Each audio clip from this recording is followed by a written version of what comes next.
The first time many of us encounter the story of William Wells Brown, it is fleeting. Maybe it's a mention in a history book or a line in a documentary, quickly overshadowed by more famous names.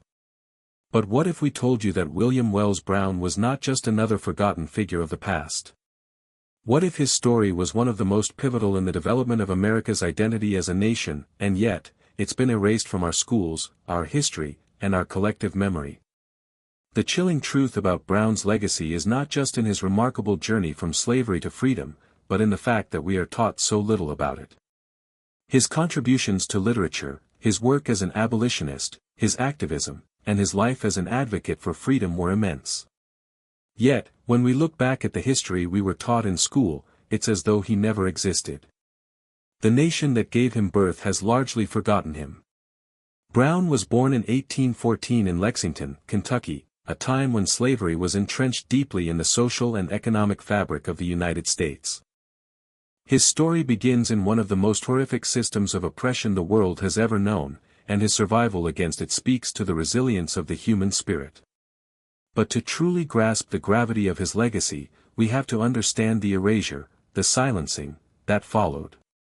How did a man who wrote America's first novel by a black author, who was not only a writer but an educator, an activist, and a revolutionary thinker, become a footnote in history? There's a darkness to the way his name has been buried, and this darkness lies in the larger historical context of black voices being silenced. To examine the erasure of Brown is to dive into a history that goes far beyond the written pages of textbooks. It is about the fabric of American society, its systemic racism, and its refusal to acknowledge black intellect and black achievements. For generations, schools have failed to teach the full scope of America's history, leaving figures like William Wells Brown in the dust. How can we consider ourselves educated if the very foundations of our country, its struggles, and its triumphs are incomplete? In every classroom across America, students are taught the basic history of slavery, the Civil War, and the end of the institution. But the details, the voices, the writings, the stories of those who survived and fought against the system, are too often left out. Brown's name never appears in the textbooks of most students' lives, but his story is more important now than ever. Why? Because it tells us about the forces that shaped America's racial fabric, the forces that still shape our culture today. Brown's life was not just a tale of suffering, it was one of triumph and resistance. His very existence was an act of rebellion, and yet, today, his name remains shrouded in the mist of a forgotten history. Imagine for a moment that Brown's works, his novels, his personal narrative, had been taught alongside those of authors like Nathaniel Hawthorne or Herman Melville. Would American literature have looked the same? Would the understanding of the black experience, not just during the era of slavery but beyond, have been different? Would we have been able to confront the horrors of slavery with more clarity, or might we have been able to move closer to understanding the deep scars that remain today? But that's the problem. As Brown's story has been erased, so too has a deep understanding of the systemic racial issues that he fought so fiercely against. What we are left with is an incomplete narrative, one that denies the contributions of black Americans to the cultural and intellectual foundations of the nation. Brown's absence from mainstream education is a gaping hole in the story of America, a hole that many educators and historians have either been unaware of or unwilling to address. The erasure of figures like Brown is not a coincidence. It is a result of centuries of racial discrimination, a purposeful marginalization of black voices, and a cultural amnesia that persists today. Brown's own writing and activism, his critique of slavery and the racial injustices of his time, were a direct challenge to the systems in place. His works did not fit neatly into the narrative of a nation that sought to paint itself as a land of freedom and equality. And so, his story was relegated to the background, hidden beneath the larger historical narratives that dominated textbooks and classrooms for generations. As we explore William Wells Brown's life, it becomes clear that his erasure is not just a historical oversight, it is a deliberate consequence of the racial dynamics that have shaped American education and culture. The more we peel back the layers of Brown's life, the more we begin to see the larger picture of a country that has, for far too long, ignored or forgotten the contributions of black Americans. Brown's absence is a reflection of this larger issue, and it forces us to confront the uncomfortable truth that our understanding of American history is incomplete without recognizing the black voices that have been silenced. In this documentary, we will dive deep into the life of William Wells Brown, the man who not only survived slavery but wrote about it in a way that no one else had done before. Through his eyes, we will see the brutal realities of American slavery, but we will also see a glimmer of hope, a spirit of resistance, and a fight for freedom that shaped the very identity of the nation. Brown's story is a reminder of the costs of erasure and the power of remembering, and as we explore the darkness that shrouded his legacy, we will uncover a truth that should never have been forgotten. In the end, the question we must ask ourselves is, why is it that America's first black novelist, a man who defied the odds and became a leading figure in the fight against slavery, was never taught to us in school? What does that tell us about the stories we are not hearing? And what does it mean for our understanding of American history and identity? These questions are not just for historians to answer, they are for each of us to reflect on as we grapple with the legacy of the past and its implications for the present. The haunting legacy of William Wells Brown calls us to confront a past we have chosen to forget. It forces us to ask whether we are truly ready to reckon with the full history of America, to acknowledge the voices that were silenced, and to ensure that future generations know the names and stories that have been stolen from them. Brown's story, a powerful narrative of survival, resistance, and intellectual brilliance, should not be lost to the pages of forgotten history. It should be taught, remembered, and revered for what it tells us about the fight for freedom, equality, and the human spirit. Only then can we truly begin to understand the legacy of William Wells Brown and the America that both shaped and forgot him. William Wells Brown was born into the brutal, unforgiving institution of slavery in 1814 in Lexington, Kentucky. This small detail, the place and time of his birth, provides the first chilling brushstroke of his life story. Born as the property of the Baker family, William's fate was already sealed before he could even speak his first word. The shackles of slavery were around him before he had the chance to understand what they truly meant. At a young age, he was torn from his mother, a painful act that was a common feature of the lives of enslaved children. This separation was not just a physical one but a psychological break, a foundational wound that would affect the very course of his life. For many enslaved children, life began in the midst of violence, loss, and hardship. William's early years were no different. He was moved between various owners, and his experiences with each shift in authority only deepened his understanding of his place in a world that saw him as nothing more than a piece of property. From a young age, he understood that the color of his skin made him less than human in the eyes of the world. And yet, there was something remarkable within him, something that would eventually drive him to break free from the chains of his birth. His earliest memories were not of a world filled with safety, nurturing, or love. Those were luxuries denied to him. Instead, they were filled with the unrelenting realities of slavery, grueling labor, constant humiliation, and the soul-crushing awareness that his life was not his own. William's life was meant to be one of servitude and suffering, and his fate was one that countless others in his situation shared. Yet, in the midst of this, a deep resolve began to take root in him. As a child, he was exposed to the harshest forms of human degradation, men and women beaten, families torn apart, the broken and scarred bodies of those who had given up hope. In such an environment, survival became a kind of quiet rebellion, and every moment of life was a subtle act of defiance against the system that sought to crush him. There was no space for dreams in a life like William Wells Brown's. His reality was that of an object, not a person. And yet, there was a flicker of something more. He witnessed the occasional kindness of those around him, even amidst the cruelty, his interactions with other enslaved individuals, moments where acts of solidarity or shared pain brought people together. It was in these fleeting instances of connection, however small, that William first glimpsed a sense of hope, however fragile it might have been. The psychological toll of slavery on a child is almost impossible to fathom. Children of enslaved families grew up in environments where their worth was determined not by their potential but by their ability to work and obey. Every day, every moment, William faced the possibility of being torn from what little he knew, sent away to another place, or worse, sold to someone else. It was a life of constant uncertainty and instability, and it was this uncertainty that became the defining backdrop of William Wells Brown's early existence. Despite all of this, his life was also shaped by the shadows of the larger world around him. Slavery was not just an institution, it was a social system, a worldview that shaped the way people thought, acted, and interacted. And for those who lived under its yoke, it was an ever-present force that shaped their identities, their relationships, and their futures. For William, as for so many others, the violence of slavery was not confined to the physical acts of punishment, it was embedded in the very structure of society itself. His first major turning point came when he was sent to live with his father, a white man named Joseph Baker. This was a critical moment in William's life, one that would later provide him with the kind of insight that would inform his writing and activism. His relationship with his father, or rather the absence of a relationship, was emblematic of the brutal nature of slavery.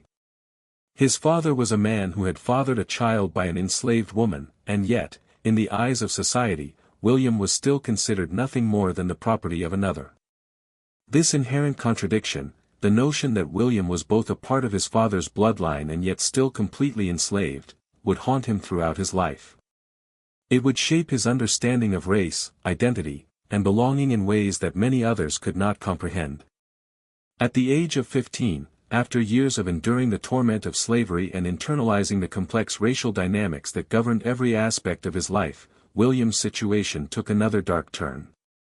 He was hired out to work for a man named William A. Darnaby, a cruel and abusive master who subjected him to some of the worst experiences of his young life. The physical punishment and emotional abuse William suffered under Darnaby would serve as a catalyst for his eventual escape, but at the time, it seemed as though there was no way out. The constant fear of being sold, being separated from family, or being subjected to violence at the whim of a master consumed William's early life. His every action, every word, was carefully weighed against the threat of punishment, and the haunting knowledge that no matter how hard he worked or how well he behaved, he was still seen as property. It was this dehumanization that forced many enslaved people to make impossible choices, to endure the cruelty and hopelessness of their situation, or to risk everything in the pursuit of freedom. William's life as an enslaved child was not one of passive suffering. He did not simply exist as a silent observer of his fate. Instead, he became aware of the fundamental injustice of his situation, and it was this awareness that would drive him to challenge the very system that sought to break him. His observations of the world around him, the cruelty of his masters, the strength of his fellow enslaved people, and the ever-present tension between the promise of freedom and the reality of his bondage, would serve as the foundation for the man he would become. As William grew older, his desire for freedom intensified.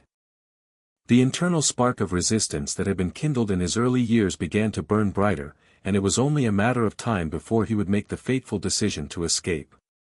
This decision was not made in haste or out of youthful recklessness. No, it was the culmination of years of pain, loss, and understanding. William's mind had been shaped by the brutality of slavery, and it had also been shaped by something more, the knowledge that no matter how impossible it seemed, there was another way to live, a way to be free. His early years, however full of suffering, were also full of the seeds of the man who would become one of the most important figures in American history.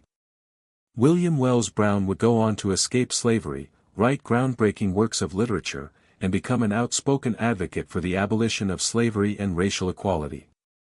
But before he could do any of these things, he had to survive the horrors of his early life, a life that would shape every aspect of his later work and legacy.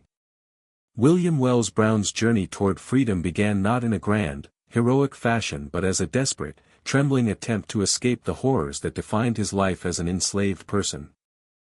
At the age of 20, after years of suffering and witnessing the brutality of slavery in its most terrifying forms, Brown found himself at a crossroads. The emotional and physical toll of being an enslaved person had become too much to bear, and he could no longer abide the constant dehumanization.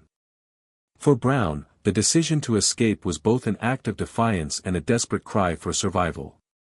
The journey toward freedom began in 1834 when Brown was hired out to a new master. His time with his previous owner, William A. Darnaby, had been marked by cruelty and abuse. Darnaby's treatment of Brown was just one example of the systemic cruelty that enslaved people endured. The oppressive weight of forced labor, the threats of physical punishment, and the ever-present threat of being sold away from family members had pushed Brown to his breaking point.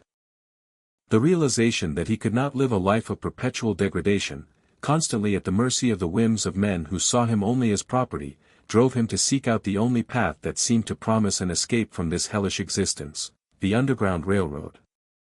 In the early 19th century, the Underground Railroad was not a well-structured network with organized routes, but a loose, informal system of safe houses, abolitionists, and sympathetic individuals who helped enslaved people escape to freedom. For many enslaved people, it was their only hope, their only chance at finding freedom outside the brutal confines of plantation life. For Brown, it became an uncertain and perilous lifeline. The escape was not a straightforward journey. Brown, who had spent years being physically and mentally broken by the system of slavery, was now facing the unknown. He had no map, no guide, and no guarantee that the people he would encounter along the way would help him. The fear of betrayal was constant. Brown knew that even the slightest mistake could lead to his capture or worse, and he was aware that his journey could end in the most tragic of ways, being dragged back to the plantation in chains, subjected to even harsher punishments than before. Yet, in this moment of ultimate despair, his determination to escape was more powerful than his fear of failure. His escape began with a journey through Kentucky, where he hoped to find refuge and connections that would lead him to freedom. The sense of fear was palpable in his every step. He moved through the night, staying hidden in woods and relying on the kindness of strangers who would risk their own safety to help him. At times, it seemed that every sound could be the echo of pursuit, every rustle of leaves, every distant voice, every shadow moving across his path felt like a sign that his freedom might be slipping away.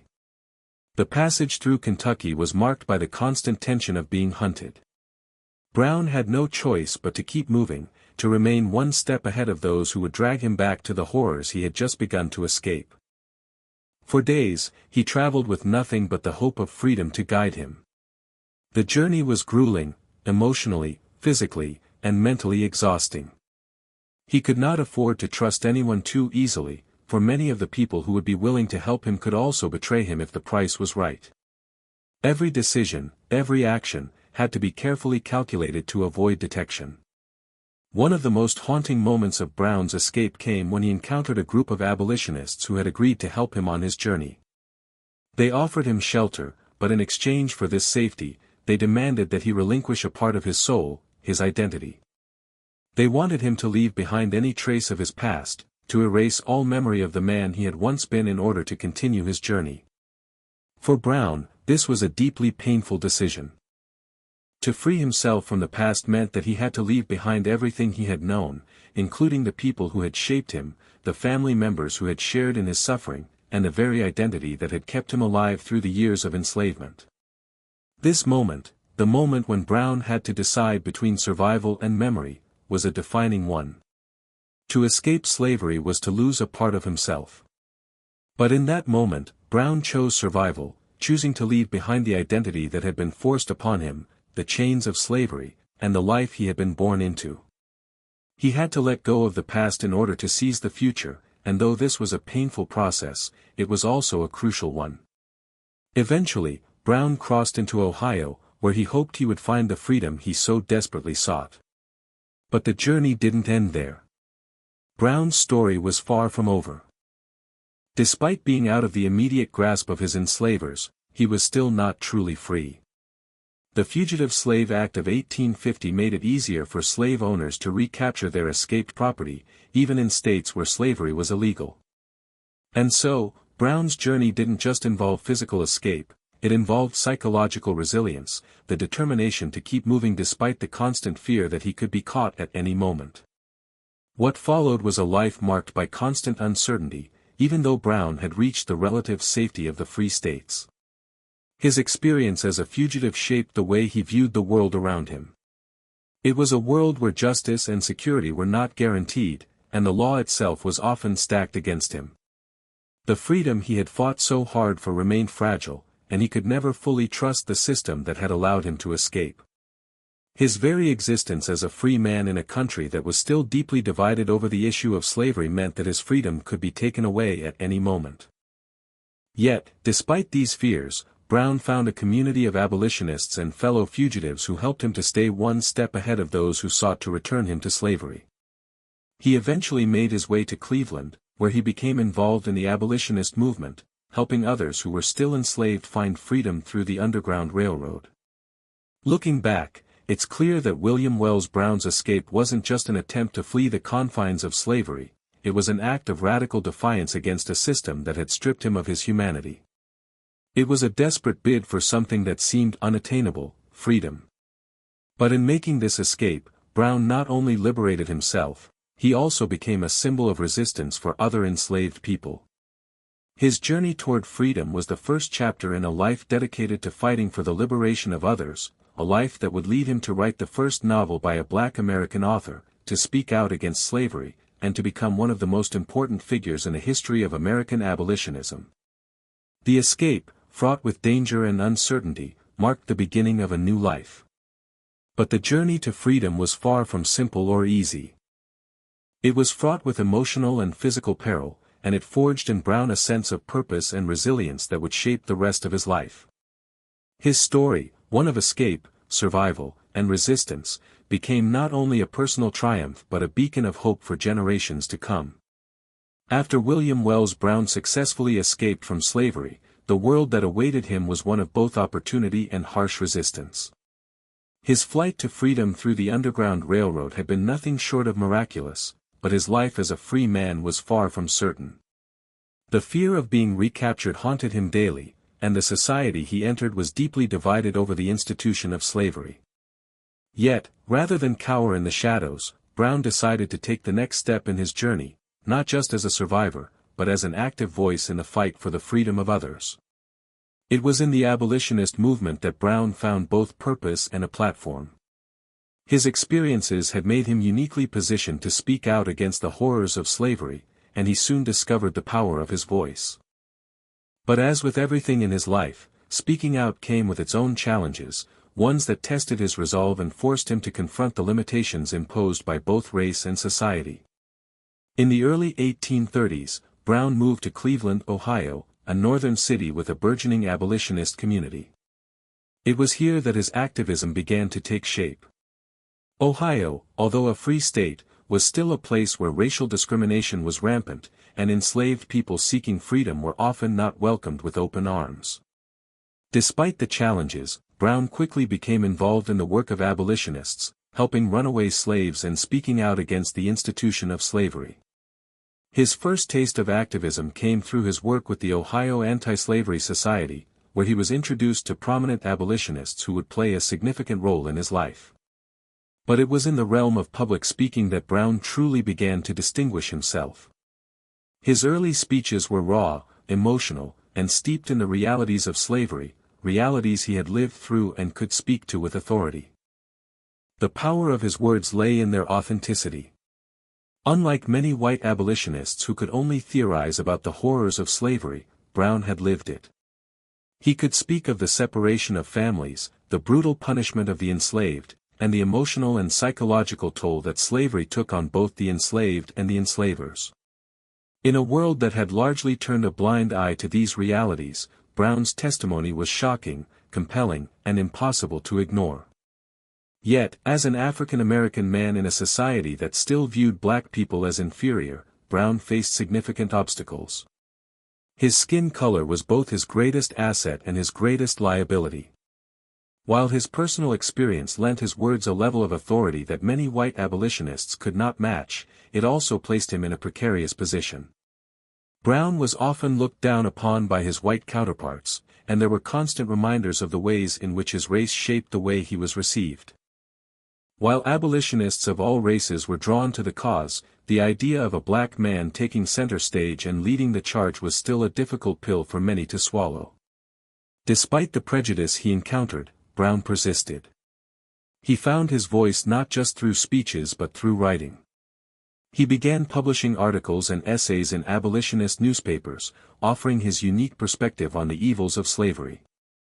His writings were visceral, filled with the deep pain and raw emotion of a man who had lived through the very system he was condemning. It was his first step toward becoming a literary figure, though he did not yet know it. He had a message, and he intended to make sure it was heard. In 1836, Brown became involved in the world of lecturing. He was invited to speak at various abolitionist meetings, and his speeches quickly gained a reputation for their emotional intensity and intellectual clarity. The subject of his speeches varied, but they always centered on the realities of slavery and the pressing need for its abolition. Brown spoke passionately about the need for immediate emancipation and full equality for African Americans. He rejected the gradualist stance of many abolitionists who believed in a slow, methodical approach to ending slavery. For Brown, there was no time to waste. Slavery was an urgent moral issue that demanded immediate action. In his lectures, Brown didn't just recount the pain of his own life, he painted a larger picture of the systemic nature of slavery. His speeches were filled with descriptions of the physical and emotional violence that enslaved people endured. He spoke of the families torn apart, the children ripped from their mothers, the constant fear of punishment, and the daily degradation that black people faced. He also spoke about the economic system that propped up slavery, emphasizing how deeply entrenched slavery was in the very fabric of American society. His message was clear: slavery was not just a Southern problem, it was a national disgrace. One of the most powerful aspects of Brown's activism was his ability to connect his personal story to the larger abolitionist cause. He wasn't just a man speaking about an abstract injustice, he was someone who had lived through it, someone whose very survival was a testament to the strength and resilience of black people in America. This personal connection to the cause made his speeches all the more compelling. It was as though the audience could feel the pain and urgency in his words. They could see in him a living embodiment of the fight for freedom. But while Brown's work as a speaker and writer made him an influential figure within abolitionist circles, it also made him a target. His bold stance against slavery and his outspoken nature led to increased opposition from pro-slavery factions. He was threatened, ostracized, and even physically attacked at times. White supremacists did not take kindly to a black man challenging the very foundation of their world, and they made it clear that they would stop at nothing to silence him. Yet Brown refused to back down. His courage only grew in the face of these threats, and he became even more determined to continue his activism. In addition to his work as a speaker and writer, Brown also began to take on the role of a conductor on the Underground Railroad. He assisted enslaved people in their escape, helping them find safe houses and guiding them on their journey toward freedom. His involvement in the Underground Railroad was an extension of his belief in immediate action. He was not content to merely speak about the horrors of slavery, he was actively working to end it. Through his activism, Brown began to form connections with other prominent abolitionists, both black and white. He met figures like Frederick Douglass, who would become a close friend and ally in the fight for emancipation. He also forged relationships with white abolitionists like William Lloyd Garrison, who recognized Brown's potential as a speaker and writer. These connections helped to elevate Brown's profile and gave him a wider platform to spread his message. But even as his influence grew, Brown continued to face deep personal struggles. His life as a free man was never secure. He constantly faced the fear of being captured and returned to slavery. And as an African American man in a racist society, he was never fully accepted into mainstream abolitionist circles. But for Brown, these struggles only fueled his determination. He knew that the fight for freedom and equality was not just a matter of personal survival, it was a fight for the very soul of the nation. By the late 1830s, Brown had emerged as one of the most important voices in the abolitionist movement. His activism had made him a symbol of the resistance to slavery, and his works had begun to reach a wider audience. But for Brown, the journey was far from over. He understood that the struggle for freedom was not just a fight for the enslaved, it was a fight for the future of America itself. And he was ready to lead that fight, no matter the cost. After years of speaking out against the horrors of slavery and working tirelessly within the abolitionist movement, William Wells Brown's path toward becoming a writer seemed like the natural culmination of his personal journey. His voice had echoed through the halls of meetings and conferences, inspiring others with his first-hand accounts of the brutality of slavery.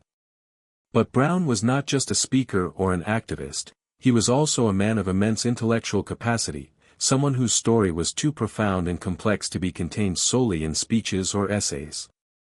It was only a matter of time before his experience as a former slave and his activism would be immortalized in writing. In 1853, William Wells Brown achieved a historic milestone. He became the first African American to publish a novel in the United States. His groundbreaking work, Clotel, or The President's Daughter, was not just a literary accomplishment but a deeply personal act of defiance.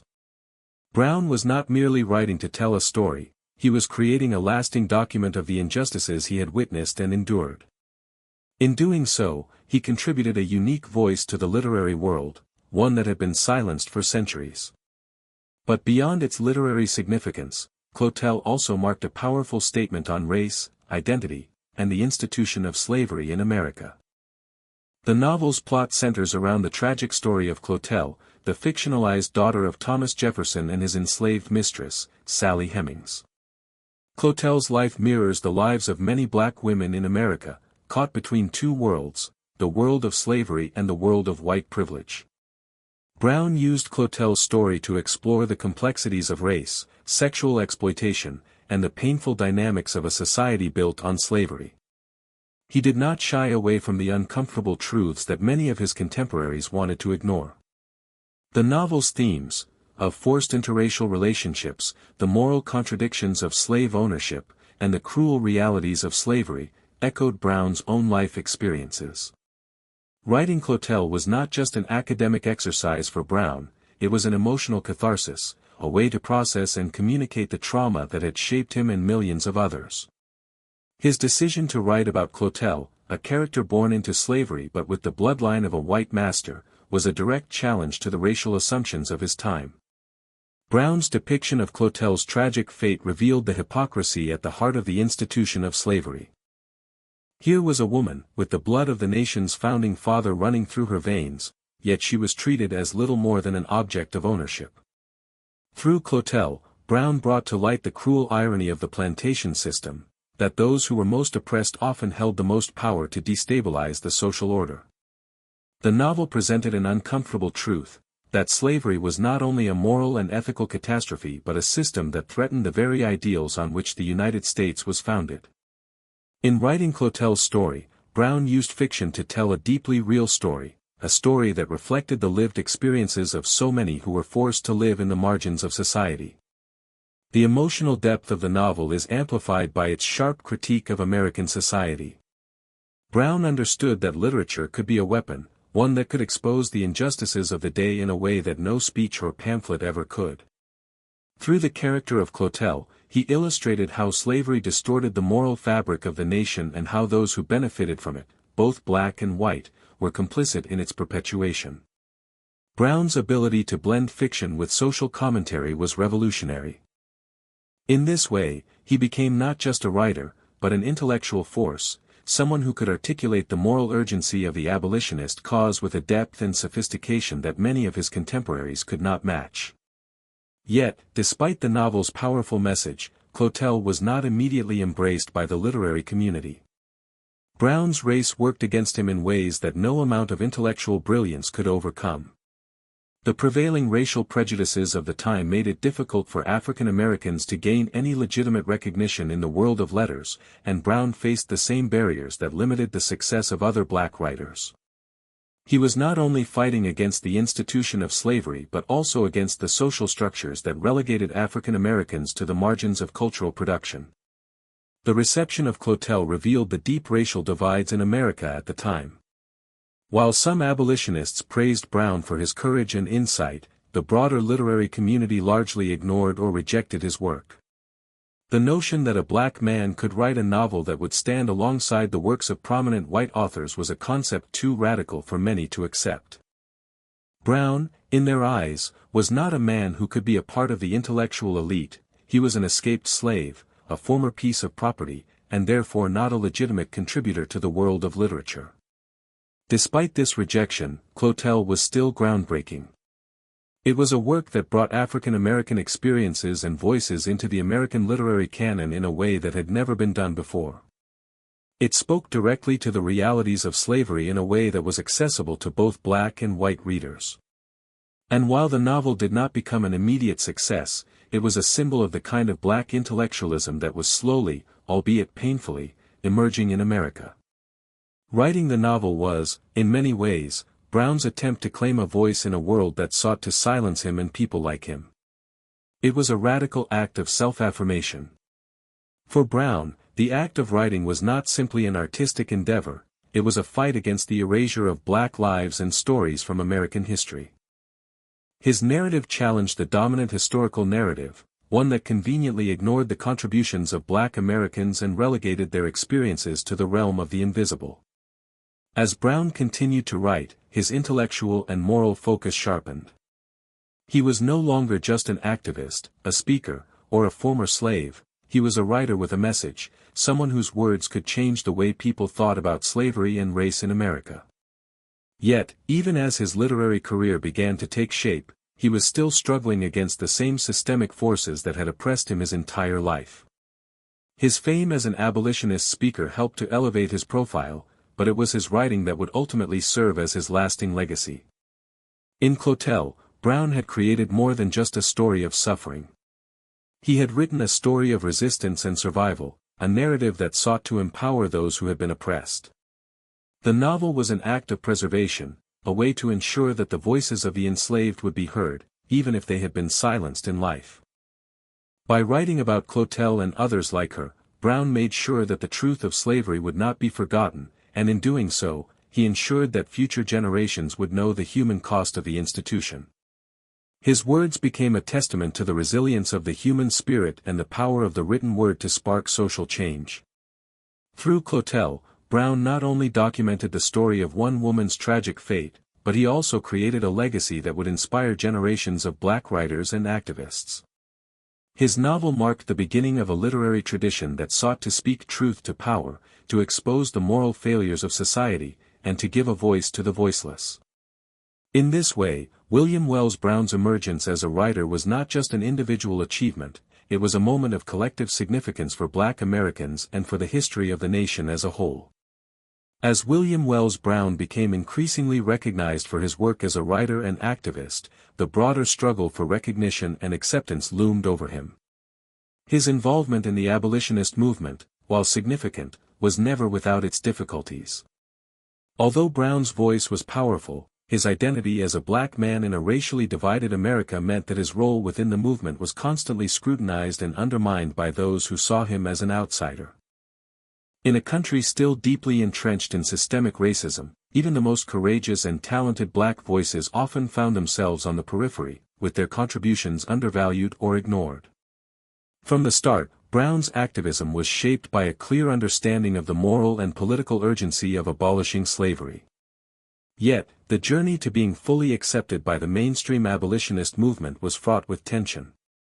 Despite the fact that Brown had lived through slavery, had survived its brutality, and had become an articulate critic of the system, his race was a significant obstacle to his full inclusion within the circles of more prominent white abolitionists. There was often a reluctance, both within the white abolitionist community and among many white Americans, to accept the idea that black people could lead the charge for their own freedom and rights. Brown's position within the abolitionist movement, while important, was complicated by the realities of racial discrimination. He often found himself in a constant battle to gain the respect of his peers, not just as an abolitionist, but as a legitimate thinker and intellectual. In some ways, this battle for recognition mirrored the larger struggle of black Americans who had to prove themselves repeatedly, not just in the face of slavery, but in the fight for civil rights and equal recognition in American society. Though he had already earned recognition for his work as a speaker and writer, Brown's deeper role in the movement came through his connections to key figures in the abolitionist cause. His relationship with figures such as Frederick Douglass, Harriet Beecher Stowe, and William Lloyd Garrison helped elevate his voice within the broader movement. Still, it was often the case that Brown's contributions were viewed through the lens of his race, which limited his ability to gain the same degree of recognition as his white counterparts. Frederick Douglass, for example, while a friend and ally, was more widely accepted as the face of black abolitionism. Douglass's oratory skills, his status as a former slave, and his powerful writing made him a prominent figure in the abolitionist movement, but his lighter skin tone and, at times, more moderate political views gave him a kind of access to the white public that Brown, with his darker skin and more radical approach, lacked. This stark racial divide made the struggle for recognition even more complex. Though both men had suffered under the same system of slavery, Brown's skin color made his voice harder for some to hear, or at least harder for white Americans to accept as fully equal to those of their own. In the context of the abolitionist movement, Brown found himself often relegated to the position of a secondary voice, even when his contributions were vital. His experiences with slavery, particularly the emotional and psychological toll it took on him, made him uniquely capable of speaking to the lived realities of enslaved people, yet his status as a black man in a racist society meant that his words were often met with skepticism or were downplayed in favor of more acceptable white voices. While Brown was no stranger to these dynamics, the psychological toll of being sidelined in a movement that ostensibly fought for his freedom and equality was deeply disheartening. He often spoke about the limitations placed upon him, even within the abolitionist community, and how these limitations were shaped by the racial attitudes that pervaded every aspect of American life. One of the most profound aspects of Brown's activism was his unwavering commitment to the idea of immediate abolition, a stance that frequently put him at odds with more moderate abolitionists who called for gradual emancipation. While figures like Abraham Lincoln and many in the political establishment believed in a gradual end to slavery, Brown held firm to the belief that slavery was a moral abomination that required immediate action. For Brown, gradual emancipation wasn't just an ineffective political strategy, it was a way of postponing justice for millions of enslaved people. His commitment to immediate abolition made him a figure of both admiration and controversy, especially in a country that had built its entire economy on the back of slavery. Despite the inherent challenges of his position within the movement, Brown never faltered in his commitment to the abolitionist cause. He continued to travel across the country, speaking at abolitionist rallies, participating in debates, and working behind the scenes to support the Underground Railroad. His speeches, which included powerful critiques of not only the institution of slavery but also the cultural and economic systems that upheld it, resonated deeply with both black and white audiences. And though his race often limited his acceptance among certain factions of the movement, his unrelenting pursuit of justice and his powerful way with words ensured that his impact was felt. In addition to his work with the abolitionist movement, Brown's activism extended to his participation in the women's suffrage movement. While his contributions to women's rights were often overlooked in his lifetime, Brown was one of the few black abolitionists who supported the cause of women's suffrage and recognized the intersectionality between the fight for racial justice and gender equality. He argued that the fight for black freedom could not be separated from the fight for women's rights, understanding that both groups were oppressed in different but equally insidious ways. This stance marked him as a progressive figure ahead of his time, one whose advocacy for racial and gender equality laid the foundation for the broader civil rights movements of the 20th century. Yet, despite all of his activism, Brown continued to grapple with the limitations imposed by his race. His work was essential to the abolitionist cause, but it often went unrecognized or underappreciated by the larger public. While his speeches were moving and his writings groundbreaking, it was difficult for the white-dominated society of the time to fully accept the authority of a black man in matters of intellectual or political importance. Brown's work as a writer and lecturer had a profound impact on the abolitionist movement, but the fight for his full recognition would take many years. In the broader context of American history, Brown's activism and his role in the abolitionist movement serve as a testament to the perseverance and determination of those who fought for freedom and equality despite the tremendous odds stacked against them. His unwavering commitment to immediate abolition, his work to support the Underground Railroad, and his advocacy for women's rights all left an indelible mark on the history of American social movements. Yet, even as he battled for the recognition and respect he deserved, Brown's legacy remained a contested one. It would take decades after Brown's death for his contributions to the abolitionist cause and his literary achievements to be fully appreciated.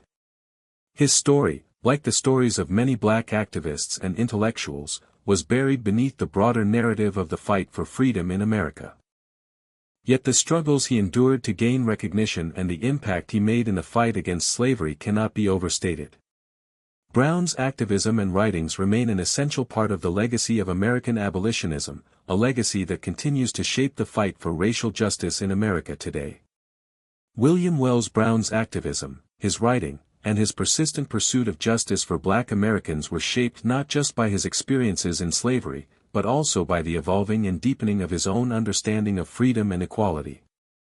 As Brown moved through the different stages of his life, escaping slavery, becoming an abolitionist, and eventually an acclaimed writer, he grappled with not only the societal structures of oppression but with the complexities of self-realization in a world that often denied his humanity. His views on freedom and equality were influenced by personal growth, shifting political environments, and his growing awareness of the broader struggles that extended beyond race to include the fight for gender equality and international human rights. After escaping slavery and achieving a degree of freedom, Brown initially saw liberation as a personal, individual struggle. His initial focus was on survival, on escaping the physical chains of slavery and finding safety and autonomy in a world that continually sought to deprive him of both. His first experiences with freedom were exhilarating, but also fraught with constant fear and uncertainty. In the North, where slavery was not practiced, Brown's freedom was not entirely secure. The fugitive slave laws that could still drag him back into slavery haunted him, and he was well aware that his escape was still tenuous. In the early years, he equated freedom with being physically free from the threat of enslavement. It was a narrow, personal understanding of freedom, focused on the immediate need to secure his safety and avoid capture. However, as his life in the abolitionist movement deepened, Brown's concept of freedom began to expand beyond the individual to encompass the collective liberation of all black Americans. He began to understand that true freedom wasn't just about escaping the shackles of slavery, it was about dismantling the system that allowed slavery to exist in the first place. For Brown, this was a deeply radical shift in thinking. He moved from simply wanting to protect himself and his family to actively fighting to change the system that denied millions of people the same freedoms he had come to appreciate. His work in the abolitionist movement, his participation in the Underground Railroad, and his writings, all became part of his growing realization that his own freedom was meaningless unless it was extended to everyone. As Brown became more involved in the abolitionist movement, he became increasingly critical of the political structures that perpetuated slavery and racial inequality. While many in the movement were focused on the practicalities of ending slavery, such as pushing for legal abolition or promoting gradual emancipation, Brown grew frustrated with what he saw as the moderate, piecemeal approach of many white abolitionists. His belief in immediate abolition and radical change became a cornerstone of his activism. He understood that only through sweeping social, political, and cultural changes could black Americans ever achieve true freedom. He rejected the notion that freedom could be earned through compromise or gradual policy changes, as was suggested by many politicians at the time. In Brown's eyes, the fight against slavery was not just about freedom, it was a battle for humanity and moral integrity, both for the enslaved and for the entire nation. As Brown's activism continued, his views on equality expanded even further. While slavery was undoubtedly the primary focus of his fight, Brown began to recognize the interconnectedness of various social justice issues. He became increasingly involved in the early women's rights movement, seeing the struggle for women's suffrage and gender equality as part of the larger fight for human rights. Brown's awareness of gender inequality grew as he saw the similarities between the oppression of black people and the oppression of women. Just as black Americans were denied basic rights based on their race, women were denied rights based on their gender. This intersectional understanding of oppression led Brown to become an outspoken advocate for women's rights, even as the issue was often sidelined by many of his male abolitionist peers. In his speeches and writings, Brown spoke about the importance of equality for all people, regardless of race, gender, or class. He saw the struggle for racial equality and the struggle for gender equality as part of the same broader movement for human rights.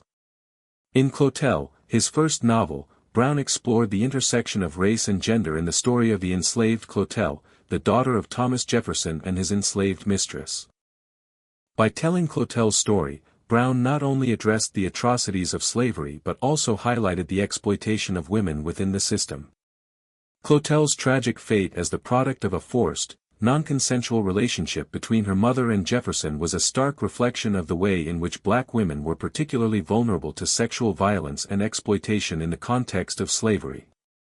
Brown's own life was a testament to the dual struggles for freedom and equality that black men and women faced in 19th-century America. As a man, he knew the dehumanizing effects of slavery and racial discrimination, but as an ally to the women's suffrage movement, he also understood that black women's struggles for equality were even more complicated, as they were burdened by both racism and sexism. His views on gender and race were groundbreaking for the time. His willingness to speak out on behalf of women's rights, even when it was not a popular position within the abolitionist movement, demonstrated his deep commitment to a more holistic vision of equality. Simultaneously, Brown's evolving views on freedom and equality were shaped by his awareness of global struggles against colonialism, imperialism, and slavery.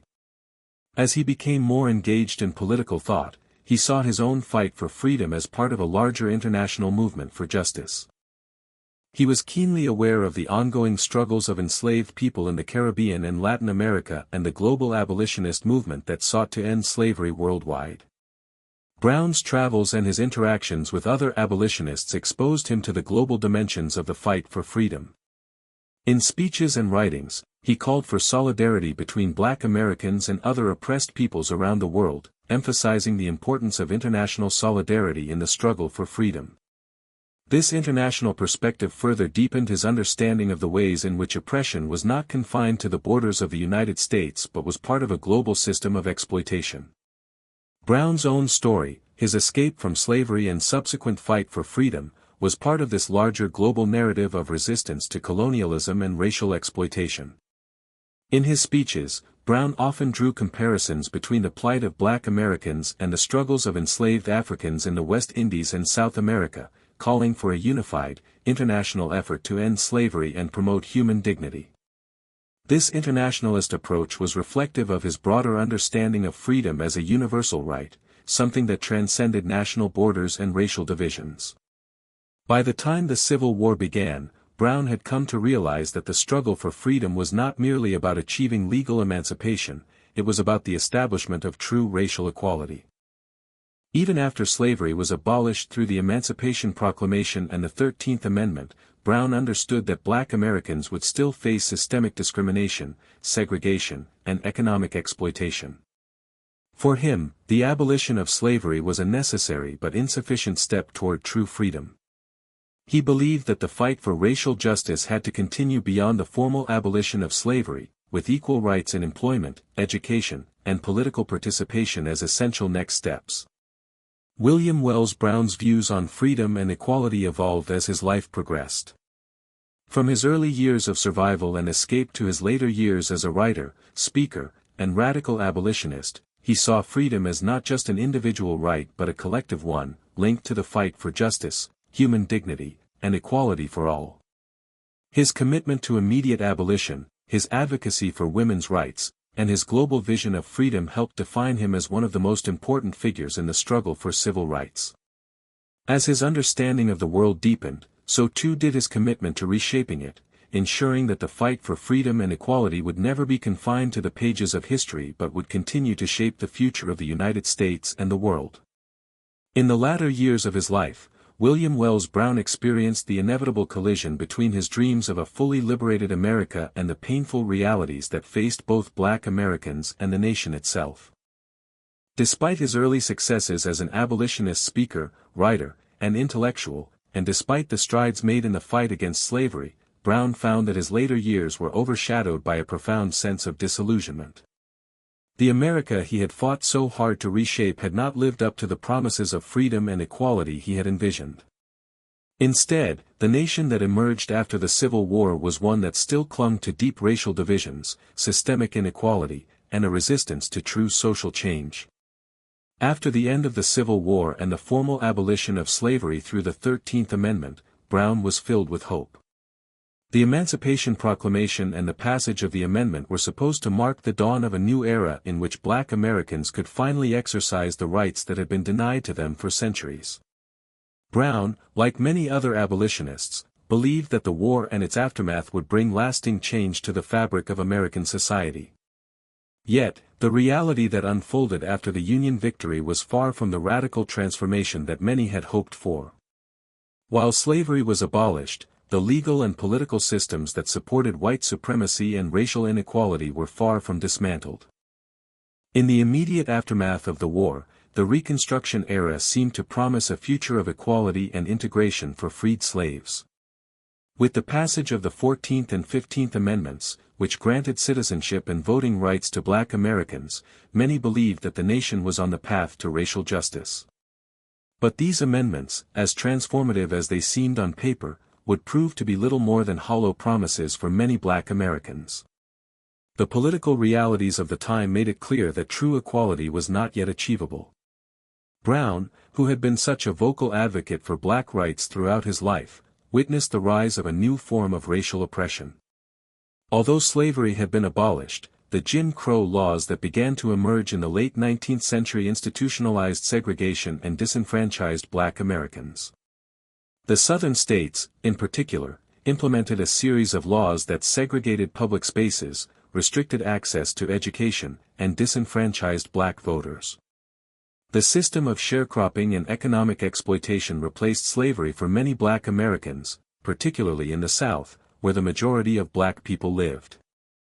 Though they were technically free, Black people found themselves trapped in a cycle of poverty, exploitation, and systemic discrimination that mirrored the conditions of slavery. This new reality left Brown disillusioned.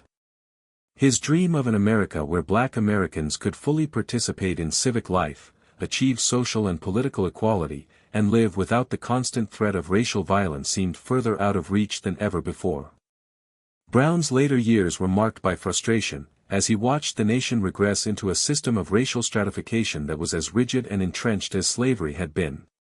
Even in the northern states, where racial discrimination was less formalized, Black Americans continued to face severe inequality in employment, education, and housing. For Brown, it was a bitter realization that the struggle for freedom had not been won, it had merely evolved into a different battle. As the decades wore on, Brown's life as an abolitionist leader gradually came to an end. His prominence in the public sphere diminished, and the focus of the nation's attention shifted to other issues. While Brown had been at the forefront of the abolitionist movement, he became increasingly marginalized as the country moved on from the immediate concerns of slavery to the broader issues of industrialization, westward expansion, and the growing political tensions over the rights of former slaves. Brown, now in his later years, felt the fading relevance of his voice, as younger activists with new ideas and strategies took up the mantle of fighting for Black equality. Though Brown continued to speak out against racial injustice and inequality, his later works were less focused on direct political action and more on preserving the history of Black people's experiences in America. Brown turned to writing memoirs and autobiographies, reflecting on his personal journey from slavery to freedom and recording his experiences as part of the larger struggle for liberation. His autobiography of William Wells Brown, 1847, and his later writings became historical documents, reminding the nation of the ongoing fight for justice and equality. But by then, the progress that had been made in the fight for Black freedom seemed increasingly tenuous, as the nation moved further away from the radical vision that had inspired Brown and his contemporaries.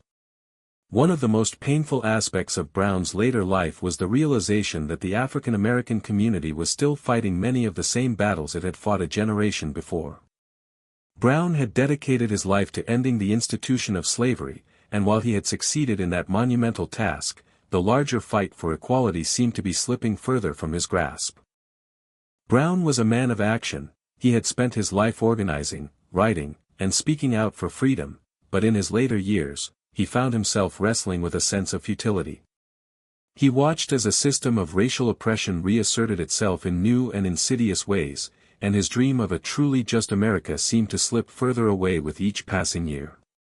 This growing sense of disillusionment was compounded by his personal struggles.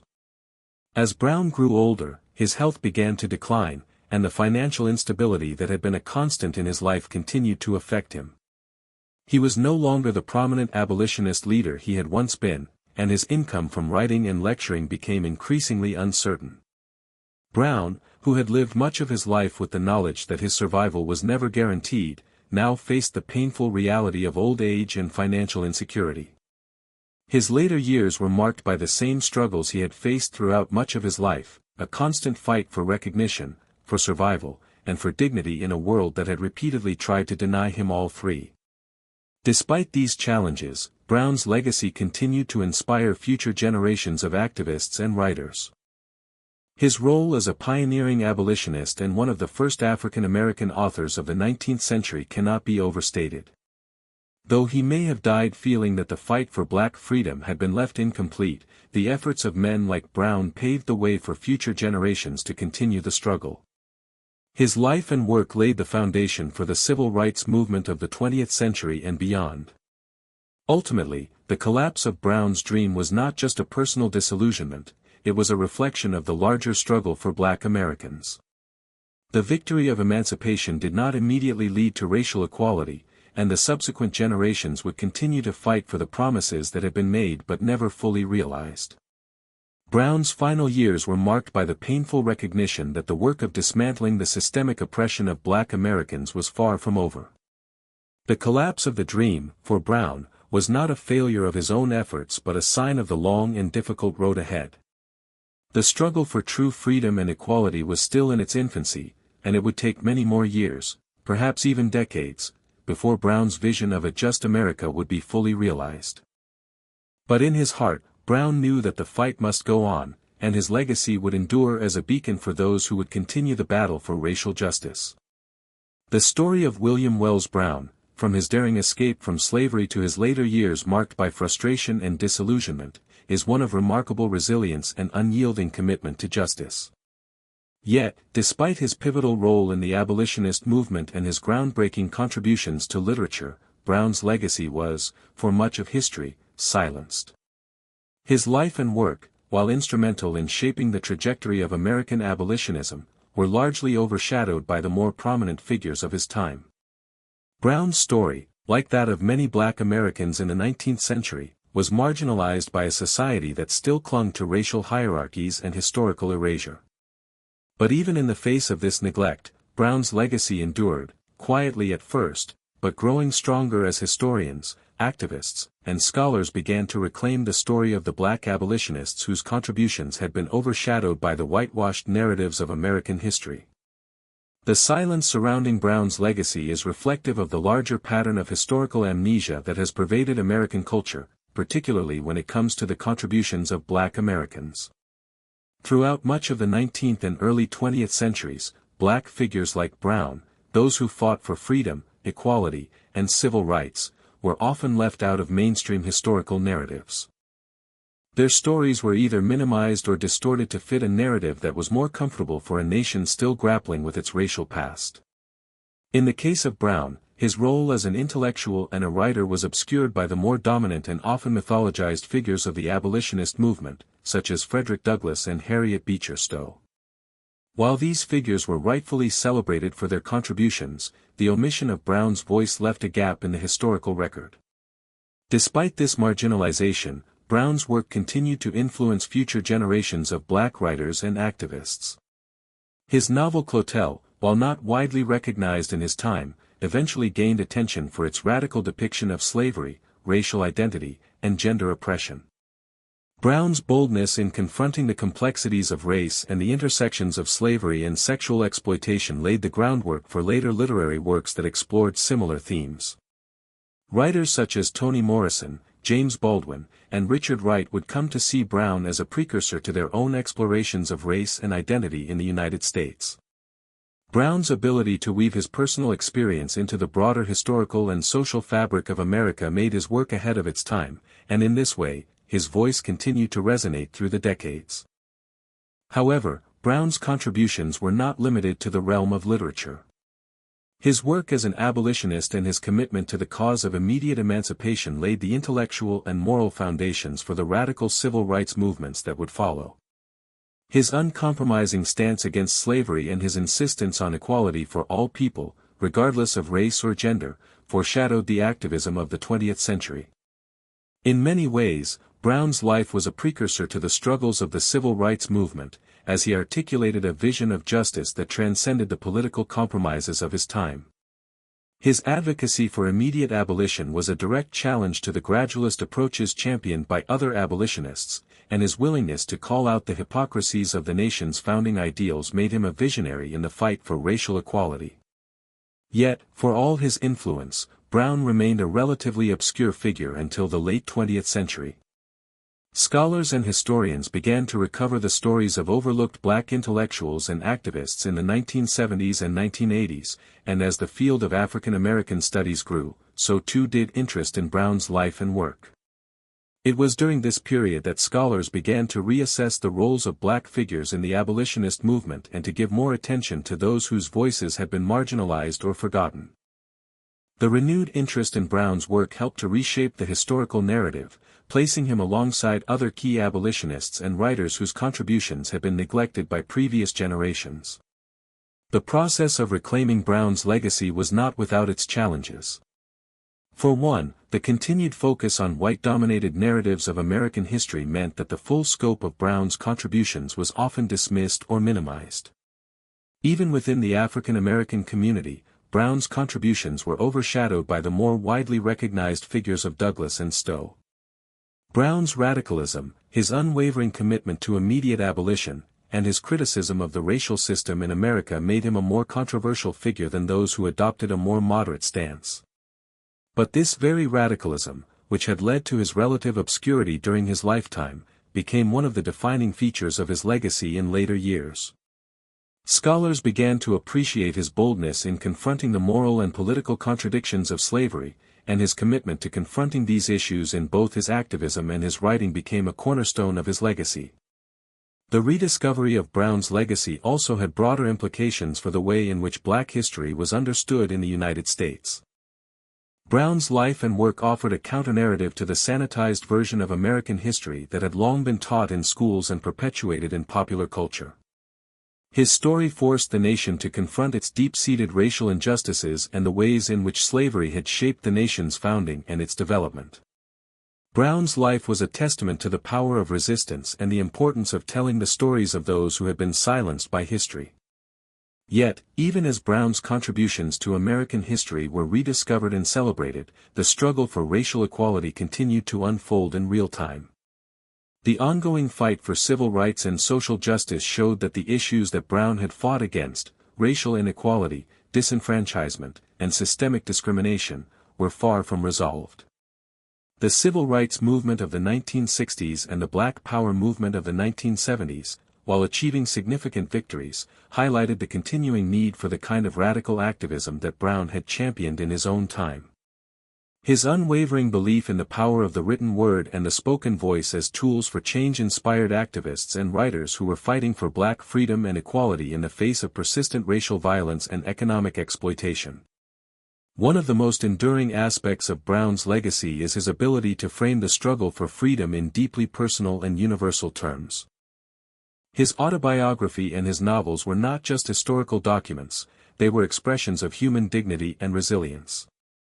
Brown's life was a testament to the possibility of redemption and transformation, not just for himself, but for the entire nation.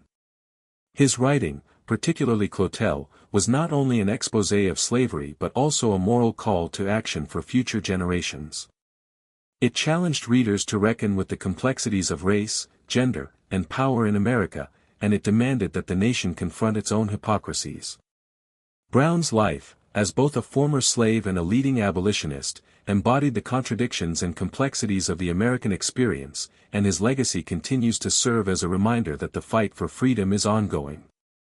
In the years since his death, Brown's work has been re-evaluated by scholars, activists, and educators, and his contributions to American literature, politics, and the fight for racial equality are now more widely recognized. His life serves as both a historical record and a moral blueprint for those who continue to fight for justice. While Brown may have been forgotten in his time, his voice, his vision, and his commitment to freedom and equality have ultimately transcended the silences of history, ensuring that his legacy will never be lost again.